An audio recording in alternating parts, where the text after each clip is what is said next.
ಎಲ್ರಿಗೂ ನಮಸ್ಕಾರ. Welcome back to my YouTube channel.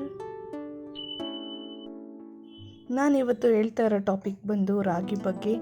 ರಾಗಿ ಎಲ್ಲರೂ ಯೂಸ್ ಮಾಡ್ತೀರಾ, ಅದರಿಂದ ಏನೇನು ಬೆನಿಫಿಟ್ಸ್ ಆಗುತ್ತೆ ಅಂತ ನಾನು ನಿಮಗೆ ತಿಳಿಸ್ಕೊಡ್ತೀನಿ. ರಾಗಿ ನಮಗೆ ಈಗ ನಮ್ಮ ಆರೋಗ್ಯಕ್ಕೆ ಎಷ್ಟು ಅವಶ್ಯಕತೆ ಇದೆ ಅಂದರೆ ತುಂಬ ಅವಶ್ಯಕತೆ ಇದೆ. ಸೊ ಹಾಗಾಗಿ ರಾಗಿಯಿಂದ ನಮಗೆ ಏನೇನು ಯೂಸ್ ಇದೆ ಅಂತ ನಾನು ನಿಮಗೆ ತಿಳಿಸ್ಕೊಡ್ತಾ ಹೋಗ್ತೀನಿ.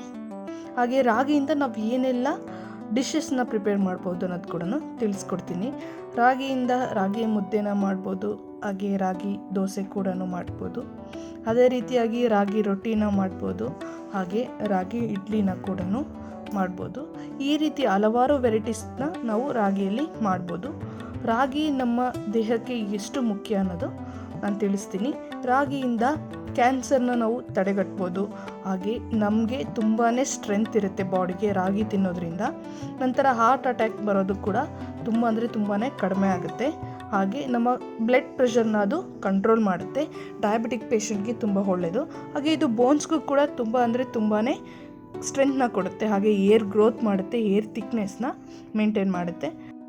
ರಾಗಿ ಹಿಟ್ಟನ್ನ ಮುಖಕ್ಕೆ ಹಚ್ಚೋದ್ರಿಂದ ಮುಖದ ಮೇಲೆ ಇರ್ತಕ್ಕಂಥ ರಿಂಕಲ್ಸ್ನ ಕಡಿಮೆ ಮಾಡ್ತಾ ಬರುತ್ತೆ. ಹಾಗೆ ನಮ್ಮ ದೇಹದಲ್ಲಿ ಉಷ್ಣ ಜಾಸ್ತಿ ಆದಾಗ ನಾವು ರಾಗಿನ ಬಳಕೆ ಮಾಡೋದ್ರಿಂದ ನಮ್ಮ ದೇಹದ ಉಷ್ಣ ತುಂಬ ಕಡಿಮೆ ಆಗುತ್ತೆ. ಸೊ ನಾನು ರಾಗಿಯಲ್ಲಿ ಏನೇನು ಬೆನಿಫಿಟ್ಸ್ ಇದೆ ಅಂತ ನಿಮಗೆ ತಿಳಿಸ್ಕೊಟ್ಟಿದ್ದೀನಿ. Thank you.